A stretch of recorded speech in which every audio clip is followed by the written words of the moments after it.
EdTech Mondays Africa is supported by the MasterCard Foundation Center for Innovative Teaching and Learning in ICT and is part of the Foundation's Young Africa Works programming. Glad you could join us on another edition. I'm Joy Doreen Bira.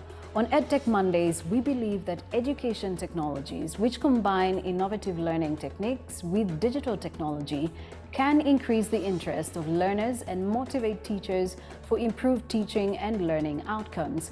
We also believe that EdTech is the blueprint to the increased access to education for millions of young learners in Africa without access to quality and affordable education.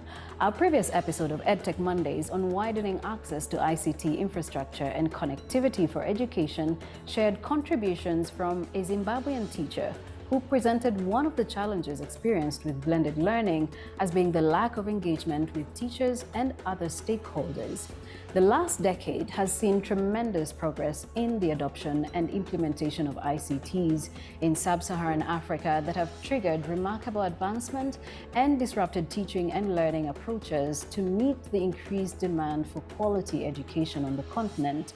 Increasing learners' populations with shortage of teachers to meet the demand has affected teaching and learning outcomes in education. Research has also shown that blended learning, where sufficiently facilitated, improves teachers' pedagogical challenges and also leads to better learning outcomes. It has also led to improved individualized learning by creating spaces for teachers to dedicate more time to individuals while also allowing them to continue learning virtually in case of emergencies such as the COVID-19 pandemic that affected learning for close to 2 years. Now, while innovative pedagogies have ushered in a new era supporting blended learning and education technology or EdTech, on this edition, we're asking how best can we implement and accelerate the uptake of blended learning in Africa. You can share your feedback with us on EdTech Monday at mastercardfdn.org. Our panelists on this edition are Miles Thies, who is the Chief Product Officer and Director Digital Learning Services at AFOCOP South Africa. With an unwavering passion for education and technology, Miles has emerged as a visionary leader in the field of digital learning. He also possesses a deep understanding of the intersection between pedagogy, IT, and digital innovation, strategy, and the business of education. On the show, we also have David Chintu, founder and principal at Sifiwe Academy in Uganda. He is an educationist who served and worked in this sector for 23 years. And for 7 years, he was a head teacher in Uganda under the national curriculum, but is now running an accelerated education curriculum at Sifiwe International Academy. We also have Benjamin Yeboah, School Principal, International School of Accra in Ghana. He is an experienced instructor of science and mathematics and has over 12 years classroom teaching experience in subjects chemistry, physics, theory of knowledge, environmental systems and societies, as well as general science at the middle and high school levels. Gentlemen, delighted to have you all on this edition, and I believe a great place to start this conversation is the fact that teachers are essentially the masters of pedagogy. What are the approaches you're taking in infusing blended learning in that approach? And also, do you think that teachers understand fully what blended learning is? Benjamin, I would like to start with you on this conversation. So thank you, Joy, for having me. It's a pleasure to be on the show. So yes, EdTech, blended learning is an important aspect of pedagogy in today's classroom. In my school, for instance, we employ that approach a lot as a whole school method. So for instance, most lessons are recorded so that students could have access of it offline in order to go through what has been done already. And what we've observed is that because students know that lessons are being recorded, they often behave in class because they know that if they misbehave, the parents could see them in class misbehaving. And so it helps us to manage in classroom behavior of students. Beyond that, we also have a program that makes it possible for students when they travel for international school like ours. Sometimes you have students traveling during school time. So students are able to log in class and have an online session until they return to school. It helps a lot, so it helps the student not to have any missing instruction hours whilst they are away on a vacation or something with the parents during the school year. And it's been very helpful for us. The challenge we've had is that normally teachers have had to do a double lesson, for instance, when students are away from school in person. And so as a school, we've taken a decision now to improve the IT infrastructure in the school, which is going to make it possible so that all lessons, all classrooms are going to have recorders, cameras that record lessons and broadcast it live. So if a student has traveled, let's say to SA, and we're having a lesson at 11 p.m. in Ghana, all the student has to do is to realize that around 11 a.m. in Ghana, there is, say, a chemistry class, so that he logs into it and joins the class live until he comes in. And then the lessons are also being recorded, and then we're editing it and storing it on our website. This enables students to access lessons when, for some reason or the other, maybe due to ill health or whatever, they were not able to attend a class. They're able to have access to the instruction by the teacher, and then the assessments that go with it, do it, and then submit for marking. So these are ways we are infusing blended learning in our curriculum here at International School of Accra in Ghana. David, I want to hear from you, of course. How exactly are you incorporating blended learning with the traditional pedagogical approaches? Because there's one thing to look at different topics that you're teaching in the classroom, and then using technology as an additional explanation tool to the same subject matter. How are you able to incorporate that as a teacher or as a school where you are teaching? Okay, currently where we are teaching, the curriculum is a child-centered kind of curriculum. And initially, all the material was printed material. But later on, we realized that children were at home and we needed to have the material online. So with time, they uploaded all the material, all the topics in every area onto online. And right now, as I speak, there is a curriculum called Comprehend Africa. It's actually based in South Africa, and it's supporting this curriculum we are using into the blended learning method. In other words, you can approach the same content, which is printed and physical, online. Approach it online the same way. You go through the same qualifications and achieve the same grades. Miles, I want to come to you in regard to this subject matter, because usually when we are looking at blended learning, there's also the aspect of the tools behind the blended learning. As an EdTech company providing tech solutions for education in different African countries, what guides the developing stages of education solutions on a continent where we are seeing fragmented curricula and varying infrastructure and resources? Hi, Joy. Great to be here, and great to join Benjamin as well in the conversation. Yeah, I think that's an excellent question. I mean, for us, what's very typical about the work that we do and the different contexts that we see is that the situations within different environments, it always presents a bit of a challenge because of the specific criteria that's happening within that specific context.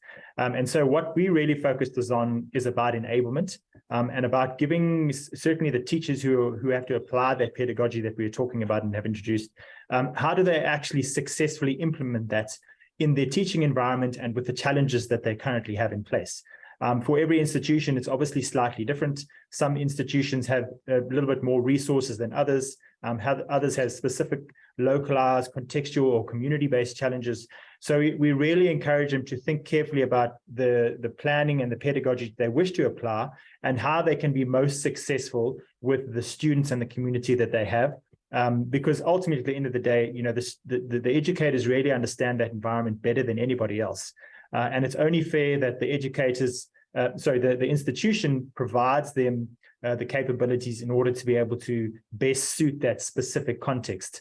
And in that way, that can be that much more successful. I think that some of the challenges that we've seen, certainly in the adoption of pedagogies developed in different parts of the world, is that educators sometimes, and specifically administrators, and I don't think it's specifically their intention to do so, but there isn't a real interpretation of how this actually works for our specific environment.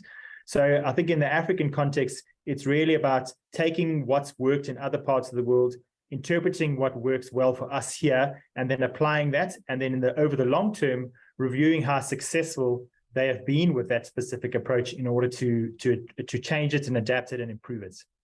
I'm just curious to know, in that process, is there consultation that is done with, say, the implementers of these technology solutions? Or is there, we develop and then we take it to the teachers, as opposed to let's hear from the teachers first, let's hear from the implementers first, and then develop the solution? How does it usually go? And also, how much consultation input is put into the development process? Yeah, well, I think it's critical to include all the stakeholders in these conversations. So yes, I mean, when we typically do engagements like these, we have a look from an administrative component. We look at research. We look at policy that guides us in that specific region or country to see what the standards we need to comply with, and potentially what initiatives are already in place, like, for instance, things that MasterCard's, for instance, doing, and how can we best leverage those types of resources for what we're doing.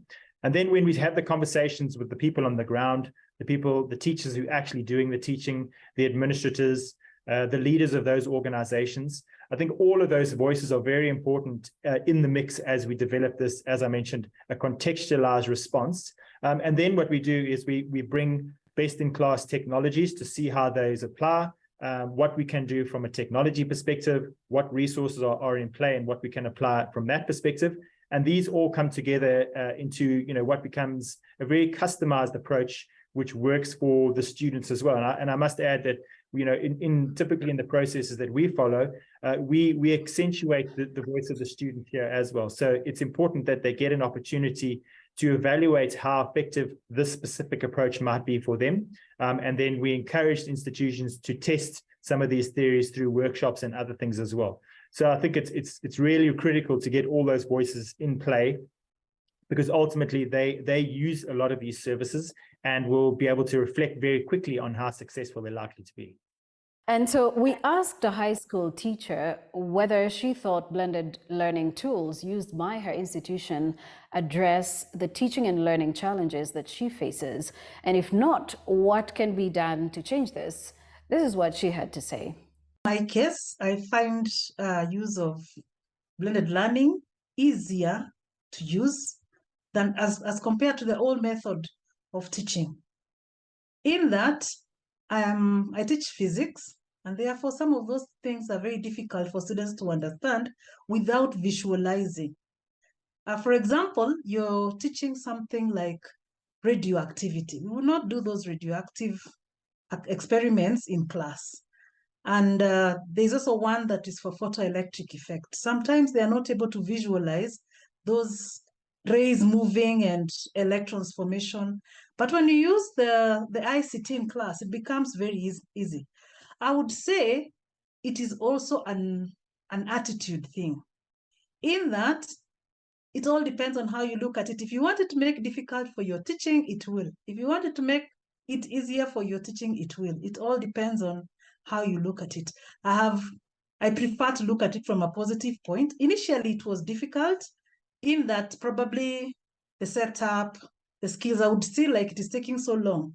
But once you get the hang of it, of maybe preparing the slides, if it's about slides, it's about the videos, it's very easy. And you see, you don't even have to depend on the internet. Sometimes you also have to go out and take videos of machines, maybe in a construction site, and take videos and then bring them into class. You don't have to depend on the connectivity or in the internet to get those videos. So it all depends on your attitude.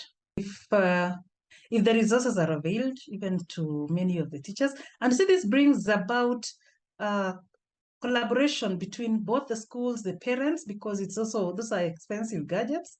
The school may not be able to afford. So the parents will also come in terms of resources, and also confidence in the learners. But the good thing is most of those learners have handled mobile phones, because when I give them my mobile phone, they are more comfortable than when I give them a laptop to use. So probably we can leverage on what they like more and what they are comfortable with.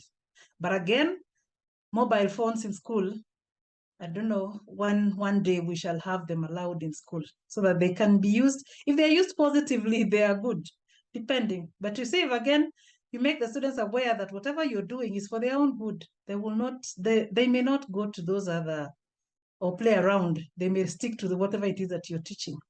Benjamin, now that we understand the development process shared by Miles, why do you think implementation of blended learning is still a challenge? And how do we leverage input of you as a teacher and the other teachers as well to design better learning products? For schools such as mine, which is an international school, many of the children belong to the middle class, so access to resources such as laptop and phones is pretty easy. But in Africa, if you look at the national schools where many of the disadvantaged kids are, and that sort of has most of the children schooling, access to resources such as laptops is not readily available. However, phones are available. If they don't have it, it's likely that the parents may have it. So the adoption, the possibility for whatever technology that's being implemented, for it to work on Android, for instance, how easily the usability of it is something that I think the developers will need to take into consideration. And also for us as administrators, sometimes the challenge has been resourcing the school enough so that to be able to take advantage of some of these innovations.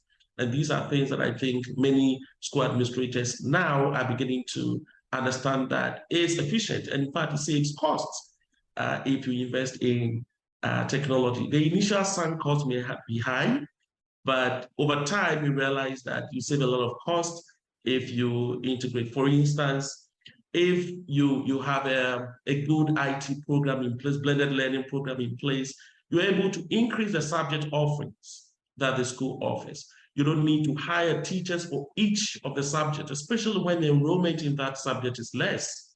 Let's take, for instance, that I have students who want to do computer science, or they want to do some high-skilled courses, like programming and all of that. It may be more expensive to hire a computer science teacher in school than adopting a blended learning approach where you allow the student to take that course online from an expert. Okay, so things such as these can broaden the sort of opportunities that we give to the students and then make it even more cost efficient. The issue, like I've mentioned, is that common understanding between administrators, the developers, students, and the parents. And I think it actually increases opportunities available to students.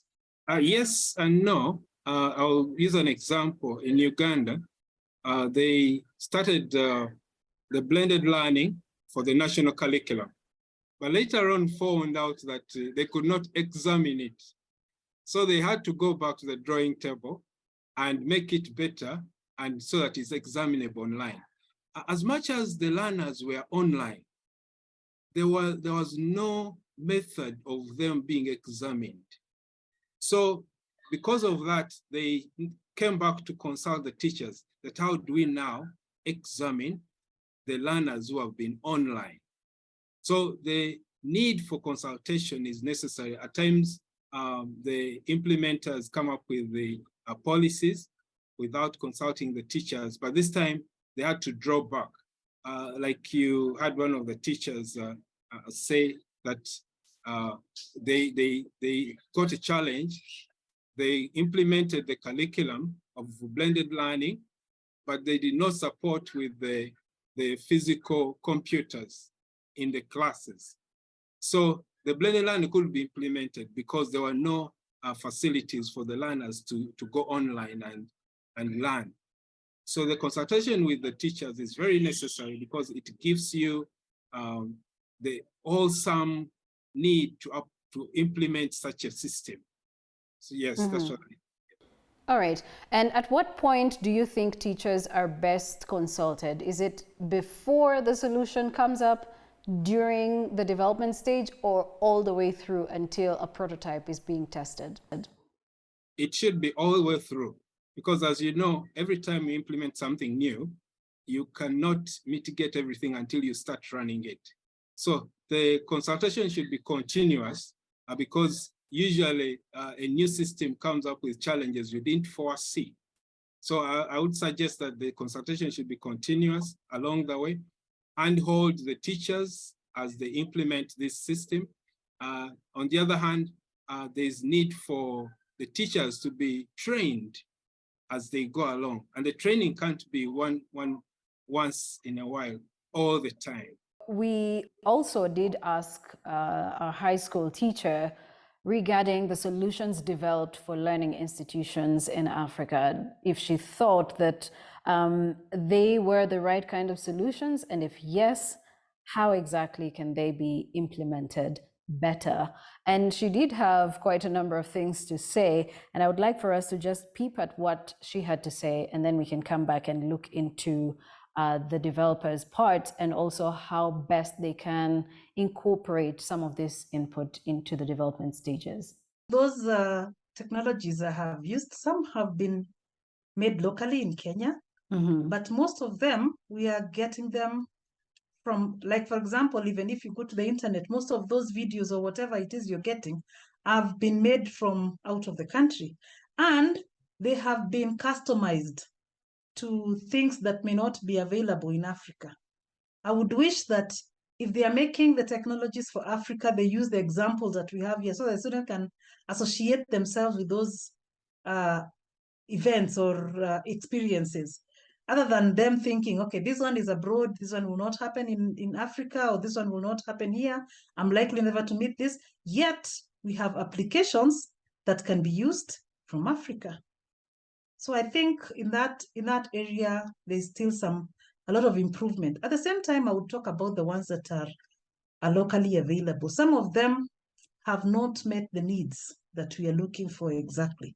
You may find somebody is just repeating what is already in the book, and yet we need more than just what is in the book if you want the students to have something like creative thinking. There we go. Miles, I'm now coming to you, because based on the teachers' responses and also what Benjamin has mentioned, I want to hear from you regarding the challenges that you've experienced when developing some of these solutions, where teachers are involved. Have you experienced any challenges with them, particularly when sourcing for feedback from them? And how have you also dealt with those challenges when pushing for the uptake of technology in the education ecosystem? A good question again, Joy. And I mean, yeah, great points from Benjamin and the video. I mean, for us, one of the major challenges, which I think you're highlighting and we were all speaking to, is the fact that educators need to be given the opportunity to professionally develop in the field of digital education. So most teachers have a grounding, and it's based on teaching in very traditional environments. But as we've all seen, the ability to teach, provide instruction, give feedback, and facilitate successfully online takes a really different set of skills. Some of these are based in theory, but others are based in sort of technical capability. And a lot of pressure is put on educators, particularly in situations where they lack resources, to try and make these tools work. And from an administrative aspect, it's a lot more difficult for educators to just get through their day, especially where they now have to host sessions online, they have to facilitate, they have to prepare the material in the right way. And coming from a context where they used to teach exclusively in the face-to-face environments, it now takes a lot of changing of gears and additional effort.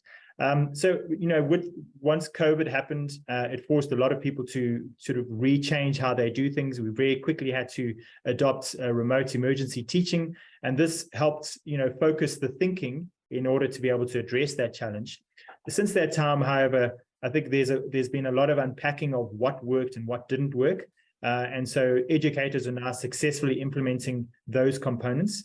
But I think from a sustainability point of view, it's now clear that most educators have had the experience of teaching online to some degree. They have the experience of what worked and what didn't work. I think as institutions and as individual teachers, and certainly that governments that need to facilitate the growth of the teaching capabilities within their specific countries and communities and regions, the capability to teach online, the disciplines required to do that, needs to become a core component of any professional development for educators across the spectrum. So everybody from those teaching at school all the way through to higher education and professional development for workers, because after all, every job is digital now. And certainly it's critical that the educators are using those skills to teach, because those same students are going to need those same skills to learn, whether they are at school and later on in higher education as well. So that professional development for educators needs to actually be a consistent, dedicated stream for all educators, over and above the professional, the development they do just from a teaching and for their subject or discipline, for instance, as well. In the previous video, we heard also about how focus is given to certain disciplines and how digital tools are really enabled to do that. So giving time and space and focus to the development of that capability, I think will greatly enhance how much digital education is taken up, and it will allow it to really flower and grow further. May I add a little to what Miles said regarding teacher training, so that they're able to teach online.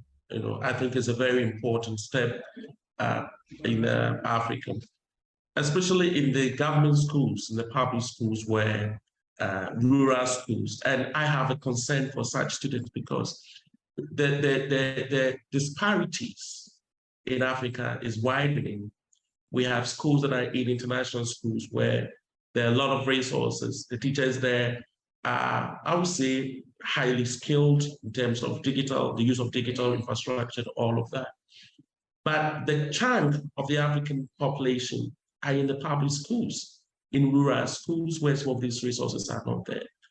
Fortunately, some of the teachers themselves do not know how to use some of the digital resources, like computers themselves. They have a problem doing that.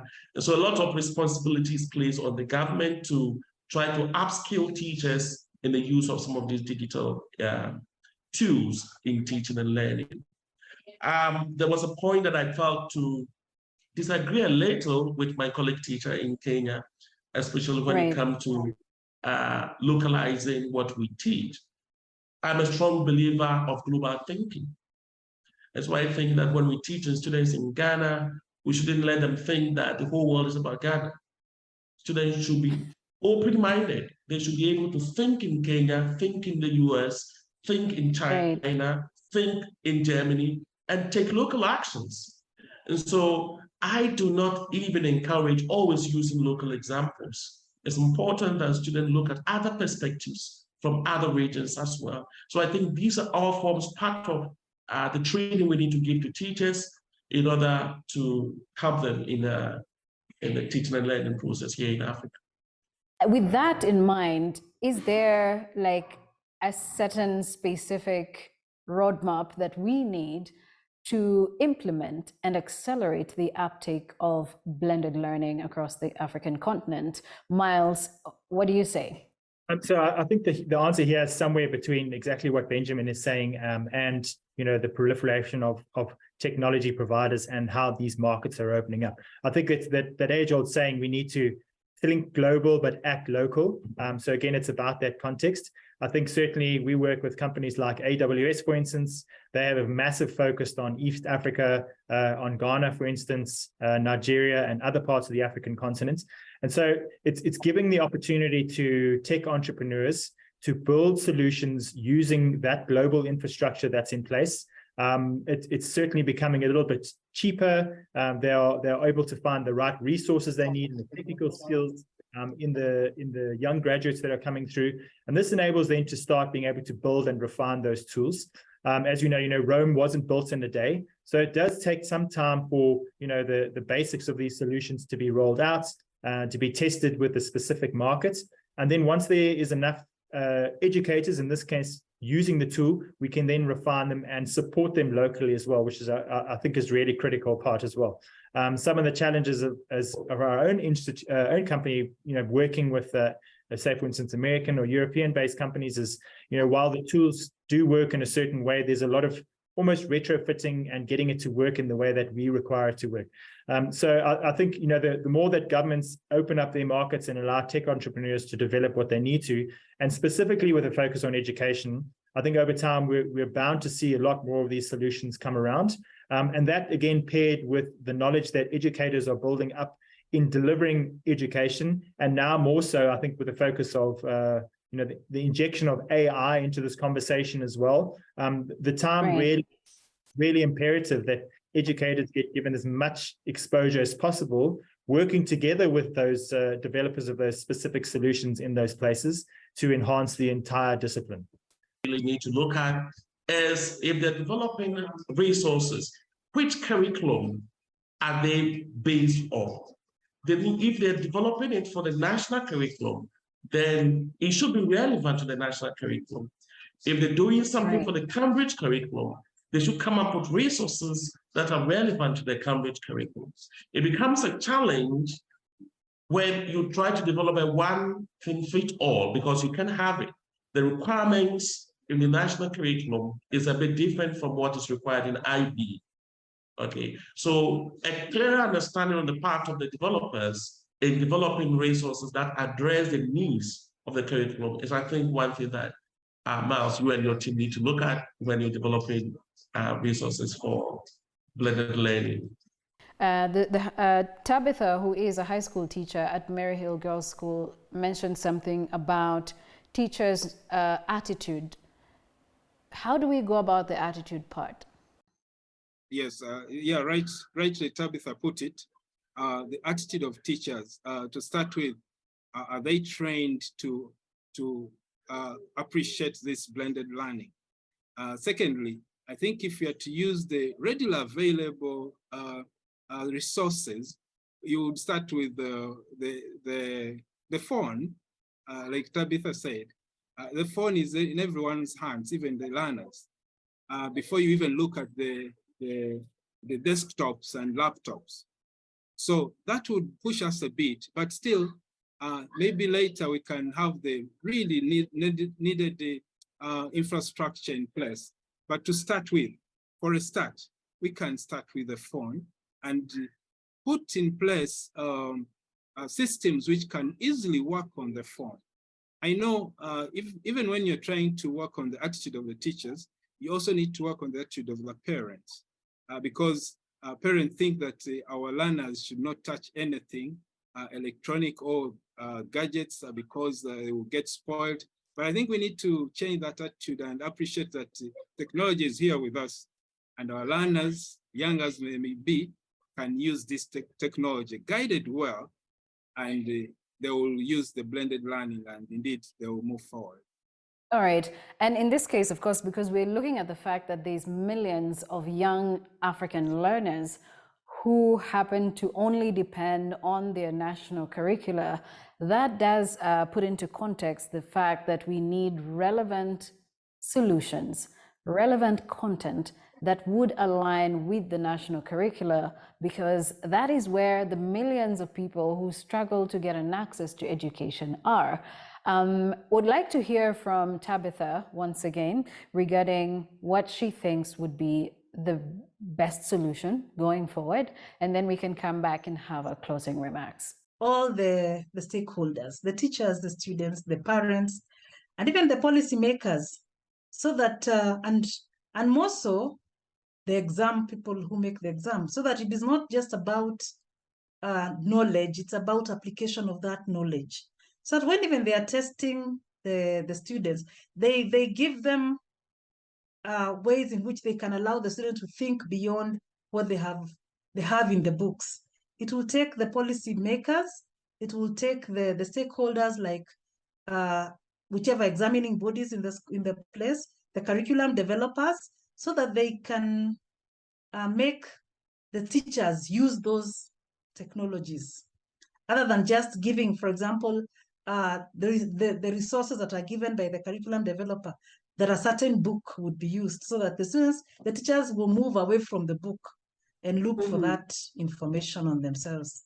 If people looked at technology from a positive point and stopped looking at the problems, they look at they look for the solutions. For example, in my current school, we didn't have whiteboards in many of the classes. But the students, I challenged the students, I told them to look for solutions, and they brought a very big white bed sheet, and we've been projecting on that.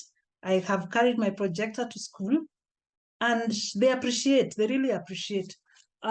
If you looked for solutions vis-a-vis the problems, because many people will always say we don't have resources, yet they have mobile phones. You don't even have to use a projector, you don't have to have a laptop. Even your mobile phone is enough to have the lessons done. And you don't even need the connectivity, as I said earlier. You can take the videos, like I normally would take the videos on the highway, on the road. Take a video of a wheel in a garage, to teach the braking system, and then show them in class. If you looked at it from a positive point, believe you me, we will get somewhere. But we are not where we started. Who is responsible going forward? How do we make sure that we are increasing the uptake of blended learning in Africa? The miles of this world, who will put the thoughts of the teachers into technological terms, okay? And then the teachers themselves need to be trained so that they can push this agenda of blended learning forward. Way back, we used to think that learners should be in school throughout the 5 days. But with blended learning, you can reduce that. We saw that in COVID, during the pandemic, where the learners didn't have to come to school all the days, and they were using blended learning. Some days they were at home online, and some days they were in school. So going forward, I think the teacher needs to be brought on board. But again, also the policymakers, our governments, our education departments need to embrace this so that they pass the procedures or the policies to see that this is implemented in our schools. Benjamin, I want to hear from you regarding the way forward. How do we move this conversation forward in terms of accelerating blended learning in Africa? There is a common saying in education that assessment informs pedagogy.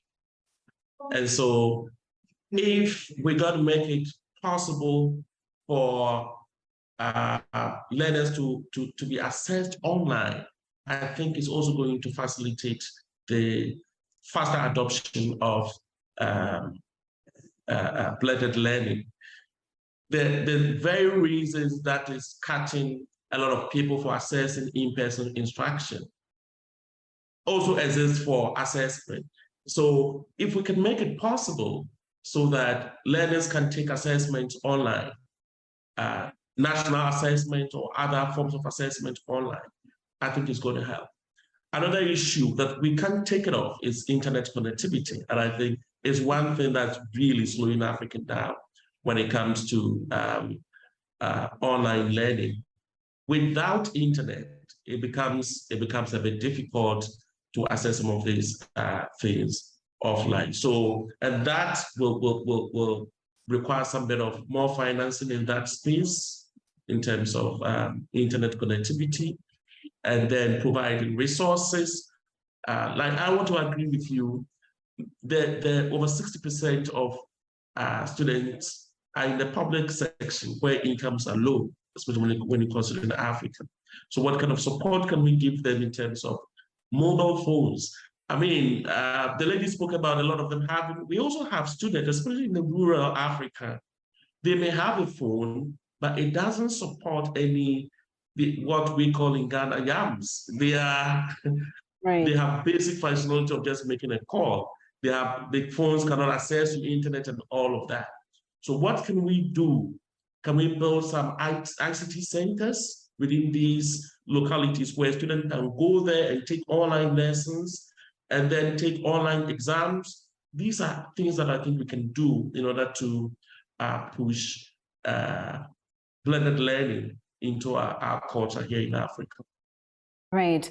Miles, I want to hear your parting shot as well regarding pushing or accelerating blended learning. Yeah, so again, I have to agree with Benjamin's point there. That's an excellent one. The prolific growth of internet access across the continent has to be, I think, a singular focus for as many governments and policymakers as possible. We're aware of many initiatives that are happening, but I think we need to put as much emphasis on this as possible. Not just that, it has to be free, it has to be consistent, it has to be high quality, so that we get as many youth connected to the internet as possible. That's the first win, I think. The access to quality devices is a critical one as well. And I think what's paired with that is the prolific growth of digital literacy as well. So, we even see it in very kind of advanced places, and certainly with some projects we've acted on, giving the phone or giving the device is just the first part. But how we ask, students or those learners how they use those devices, that's another challenge in itself. But fortunately, once that access is there, those opportunities for learning they really kind of accelerate and grow. And I think that's the first major hurdle. Once we've done that, then I think also, as we've been mentioning a lot, is really kind of providing as many opportunities to develop our educators in how digital education should be rolled out, how it can be consistently supported, and how they can continuously develop themselves to be better educators. Because I think, as we mentioned earlier, with the introduction of things like AI and again, to Benjamin's point about assessment, this is a topical conversation that is happening around the globe at the moment. I think we're going to be talking about this for some time. There's potentially some major disruption ahead. But I think in order for African regions to be part of this conversation as an equal, we have to get past those initial challenges so that we can really start providing our own answers on how this particular challenge should be addressed. Because our voice is as important as the rest of the voices in the world, and we're going to be affected by this. So we should really be trying to answer these questions as an equal partner in how AI, for instance, is going to affect assessment. And then obviously we have our own part to play in developing a response to that as well. Thank you so much. And I guess that's a really good way to live this conversation at.